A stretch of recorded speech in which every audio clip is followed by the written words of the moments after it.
As I preach often on this show, sometimes the movies that hit the hardest aren't necessarily the loudest. Sometimes they're just the simple, quiet stories that sneak up on your heart. Any three of them. A soliloquy for every movie, from Casablanca, Tommy Boy. He's here, it's him, it's Andrew Toy. It's Andrew Toy. And that's exactly what Remarkably Bright Creatures did for me. Normally, I'm not into sweet and innocent films. If somebody tells me, hey, you should watch this movie, it's really cute, I'm not going to watch it. I'm just not. But sometimes you're curious, right? Now, per usual, I did not watch a trailer to this movie, so I had no idea what it's about. I go into 95% of my movies, I go into completely blind, which I did with this one. Honestly, I thought the poster was really pretty. The colors got my attention. But Sally Field is in it. She's one of my all-time favorite actresses. So yes, I'm gonna give this movie a try because I haven't seen her in ages, and I'm just so happy to have Sally Field back on the screen. And yes, Remarkably Bright Creatures did turn out to be a sweet and innocent film, but it's that sincerity that makes it work so well for me. In an era where so many movies feel cynical or emotionally guarded, this movie is completely unafraid to wear its heart on its sleeve. Any 8 of the sleeves. Is it 8 or 6? How many legs does an octopus have? I don't know. Octo. That's 8. Yeah, that's 8. Because 6 is... Otherwise, it would be called a sexpuss. Right?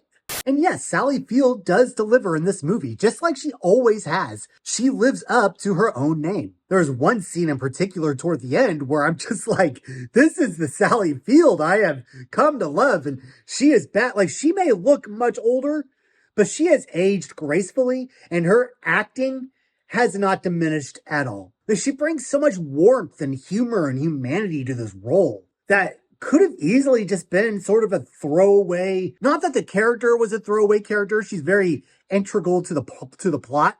It revolves basically around her, but she could have just played it straight. You know what I mean? She takes it to like the next level, which is like what she did for Miranda in Mrs. Doubtfire. She could have just been like the side character playing, you know, acting next to Robin Williams, but she chose to match him in his own movie, and she stands out just as much as Robin Williams does. Oh my God. The whole time. Like every scene with Sally Field, it feels authentic. Like you can feel her smile. You can feel her sadness, whatever emotion she's going through, because she wears it all on her face. This film may be from the perspective of a talking octopus. Well, like talking as in Garfield from the comics.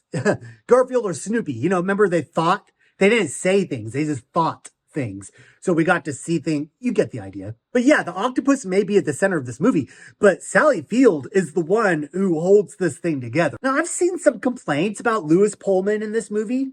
I had no problem with him. I thought he was perfectly adequate. Did he rise up to Sally Field's level? No, but I don't think he had to. I think the issue with Lewis Pullman's character was it all started back in the writing.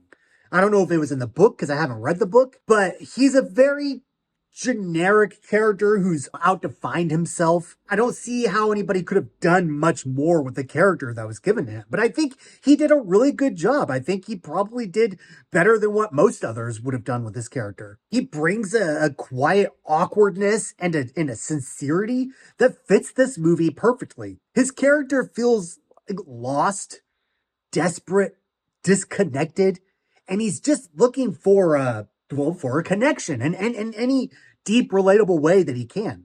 And I was also incredibly impressed with the octopus, Marcellus. 60% of the time, I couldn't tell if he was real or fake, especially with the full body shots of him. Sometimes I could see his tentacle and you could tell that's CGI, because I don't think you could train an octopus to do that. He just looked so real. I really bought it. I bought that there was actually an octopus on the screen. It was fun to see a CGI creature that actually felt real. I definitely had flashes of Finding Dory in this movie with the red octopus on the loose, trying to explore the aquarium and trying to get home to the ocean. Major Finding Dory vibes, and I don't think that's a bad thing. That wasn't a terrible movie. But strangely enough, the movie also reminded me of Finding Nemo. There's something about fish who have to find somebody or fix something that's not of the ocean world. Like you have this octopus trapped in a tank at the aquarium, and yet he's making this vow that he's gonna fix these people's lives. How do you do that? Just like with Finding Nemo, like how is Marlin supposed to find Nemo in a fish tank in a dentist office? Now I would have gone into that movie in complete suspense, but the trailer just had to ruin it by showing Marlin and Dory in the pelican's mouth. Of anything trailers have ever shown, that's the one shot I would take out. The dumbest thing ever. It's like Finding Nemo. The whole thing is a mystery. You know, the tagline, there's 6.5 billion fish in the ocean and he's looking for one. What a great premise. What a great mystery. What a great setup. But then that damn trailer has to show the damn pelican with the damn fish in his mouth. I hate that. I've always hated that. And it's like, even way back then, it's like Pixar. Come on.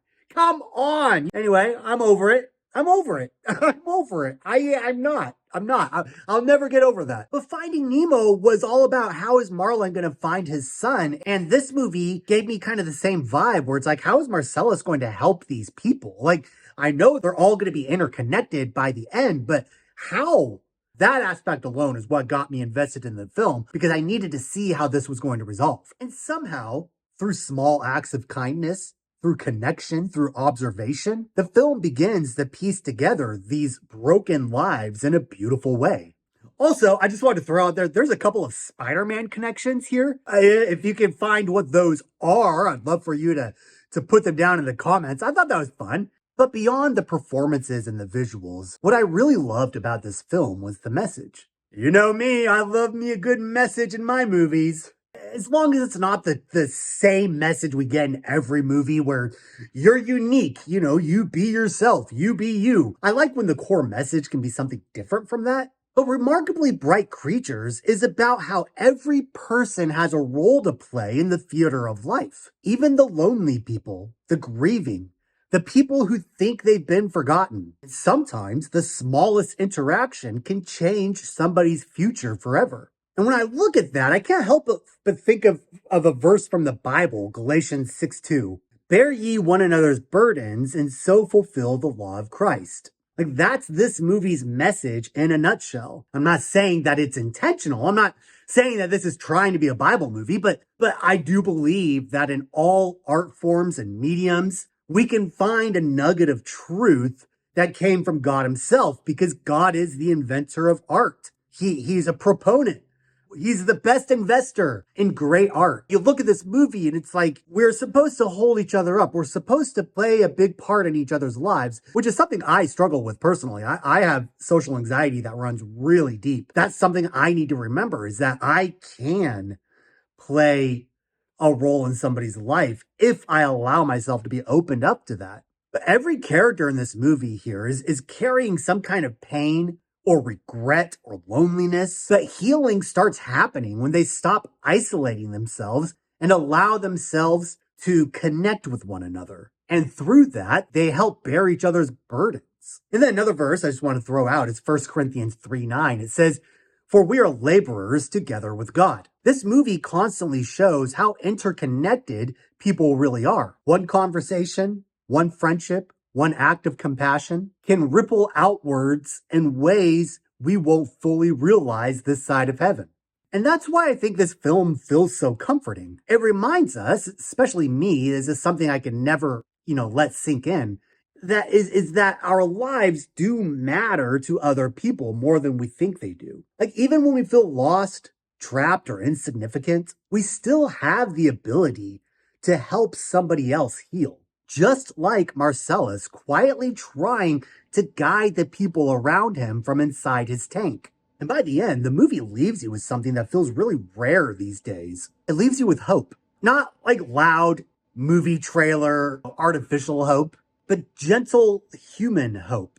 That even the most lost of us can find a home if we allow ourselves to be open to it. It's the kind of hope that reminds us that life can be better if we open up to one another. So that's Remarkably Bright Creatures. I do hope you give it a shot. It's on Netflix. It's not one of the greatest films I've ever seen, but it's definitely leagues better than most movies that come out nowadays. Let me know what you think about Remarkably Bright. So give it a shot. Let me know what you think about Remarkably... I can't say the title. So give it a shot and let me know down below what you think of Remarkably Bright Creatures. So give it a shot and let me know what you think about Remarkably Bright Creatures. Yes, I did it, and I ruined the take. Thanks for hanging out with me. Only like this video if you actually liked it. And don't forget to subscribe. That's going to help me out a lot, and it'll help you find more of my videos. Thanks a bunch. I'll see you in the next video. Real or fake, especially with the full body shots of him. I don't... So give it a shot and let me know what you think about Remarkably Bright Creatures. Why did they call it this?